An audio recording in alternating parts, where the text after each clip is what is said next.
Tu prends ton café ou ton thé, viens avec moi, on va discuter. Quand j'ai voulu guérir de l'abandon, j'ai fait face à deux types de combats. À un combat intérieur et ensuite à un combat spirituel.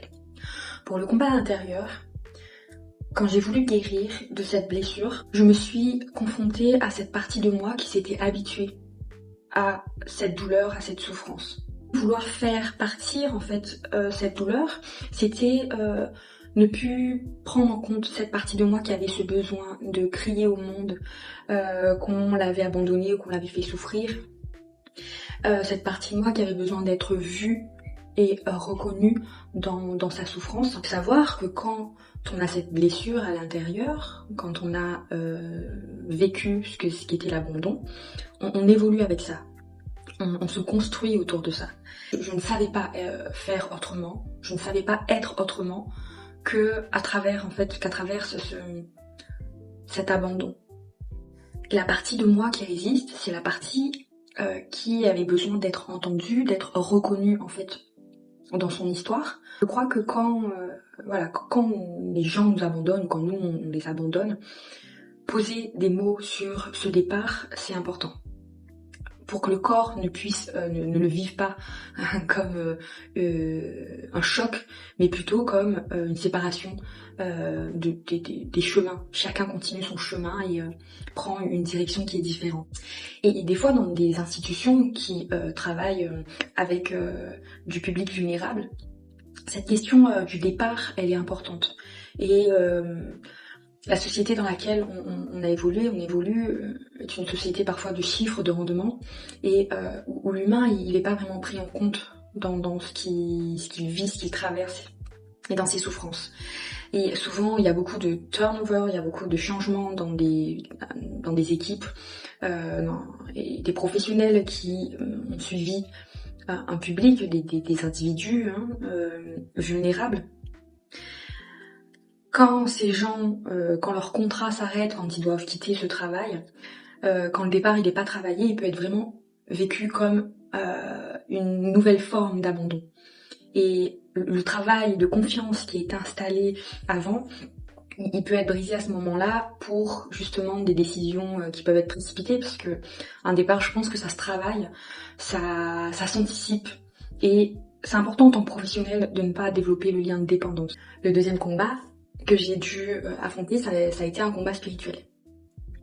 C'est important d'en parler parce que je pense qu'on est dans une nouvelle ère où on parle de plus en plus de spiritualité. Et ça a souvent été tellement caché, tellement en déni que c'en est devenu un tabou.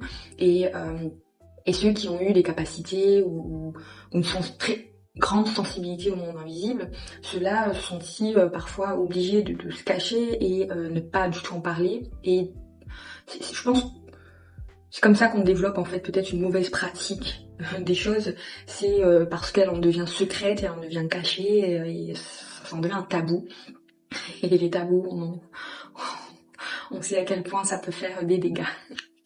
Donc j'ai eu des attaques spirituelles parce que, comme je le disais dans une de mes vidéos, il y a des énergies qui se nourrissent en fait de la souffrance que crée la blessure de l'abandon. Et quand je suis guidée sur ce chemin pour pouvoir aller mieux et me sentir suffisamment bien avec moi-même pour ne plus avoir cette souffrance qui s'installe, les énergies qui se nourrissaient de tout ça, elles s'agitent.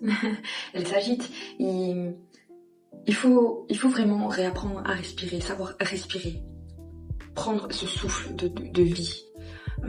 Dans beaucoup de textes spirituels, dans beaucoup de pratiques spirituelles, on parle de ce souffle de vie, de cette respiration.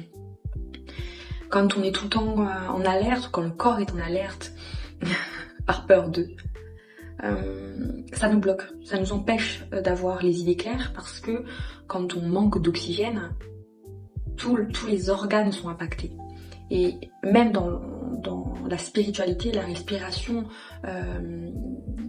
ne devient même pas une pratique mais une nécessité. Donc au-delà de pouvoir se protéger par les moyens qu'on trouve ça et adaptés selon chaque personne, parce que chaque personne a des énergies différentes. Je ne peux pas parler de mon parcours sans parler de ma spiritualité, sans parler de mon parcours de foi. Parce que en tout cas quand moi je me confronte à cette douleur, je m'effondre, je pleure, j'ai toutes ces émotions de tristesse, de colère, de frustration qui viennent à ce moment-là. Et c'est ma foi, c'est ma connexion avec le divin qui m'a permis justement de me relever déjà, ensuite d'être guidée pour pouvoir aller mieux et me sentir soutenue. Quand on décide d'entamer ce processus, on peut pas demander aux gens autour de nous d'être complètement des piliers, parce que ces personnes elles-mêmes, elles ont un parcours. Ces personnes elles-mêmes ont besoin de guérir aussi. Décider de guérir de cette blessure et de toutes les autres, mais en tout cas là je parle de celle-là, va peut-être et certainement vous confronter à différentes sortes de combats. Et il faut savoir autant s'en protéger que les accueillir. Parce que plus on pose de résistance à quelque chose, plus il y a ce rapport de force qui s'installe et l'épuisement qui vient avec. Il est important de vraiment écouter son corps.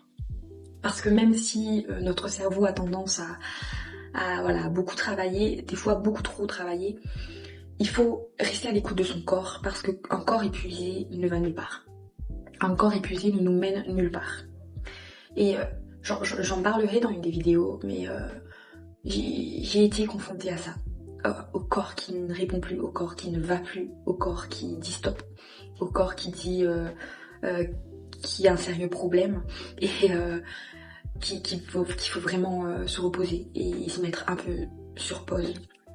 Qu'il y a en effet cette envie d'avancer, de comprendre qui on est, de comprendre comment faire pour aller mieux, de comprendre comment développer notre rapport à Dieu, au divin, de se découvrir aussi à travers notre spiritualité. Mais il faut pouvoir vraiment prendre soin de son corps et l'écouter. L'écouter, bien se nourrir, respirer, dormir, éviter trop de caféine, en tout cas toute substance qui peut venir créer un déséquilibre intérieur et un épuisement émotionnel et physique. Et je pense qu'il est important de pouvoir poser des mots sur des départs, sur des absences. Et parfois la souffrance, elle nous donne envie de ne pas parler, de ne pas expliquer les choses.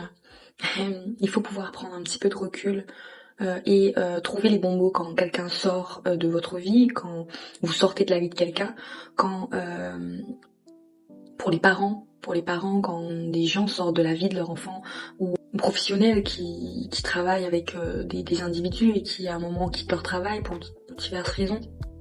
Travailler le départ, c'est important. D'expliquer à l'autre qu'il est totalement capable d'exister sans nous et que les chemins sont juste différents et que ça n'enlève pas toute la richesse des moments partagés. Et si je parle de tout ça, c'est parce que je l'ai vécu et j'ai autant été abandonnée que moi-même j'ai abandonné. Et quand on décide de se guérir, de changer pour être meilleur, on se confronte à nos actes, on se confronte à notre vécu et on décide de faire autrement. Je vais lire un petit passage pour faire différemment cette fois, parce que il y a des mots écrits qui sont plus posés. J'avais ce feu en moi que je choyais, je lui donnais de quoi devenir vif, fascinant et dangereux, certainement pour éviter de prendre trop de place, de prendre ma place. Mais ça, je le disais à personne. C'était mon feu intérieur et puis je voulais que personne ne s'en approche. Pour les plus aventuriers, je me gardais de faire comprendre les risques qu'ils prenaient s'ils s'en approchaient de trop près. Mais certains aiment la couleur des flammes qui dansent la nuit. Pour les plus prudents, j'étais un feu qui réchauffe, des cœurs esselés, des foyers gelés, des visages figés. À chaque fois, c'était comme ça. Soit je brûlais, soit je me consumais pour que les autres soient toujours bien au chaud. Et quand c'était terminé, tous partaient. Ou c'était peut-être moi qui le faisais, de peur de m'éteindre un jour, pour toujours. Certaines choses ne sont pas éternelles, et ça, j'avais compris. Voilà un petit peu pourquoi je décide de partager mon parcours de guérison et surtout ces escales et pourquoi il est important pour moi d'aller guérir cette blessure de l'abandon.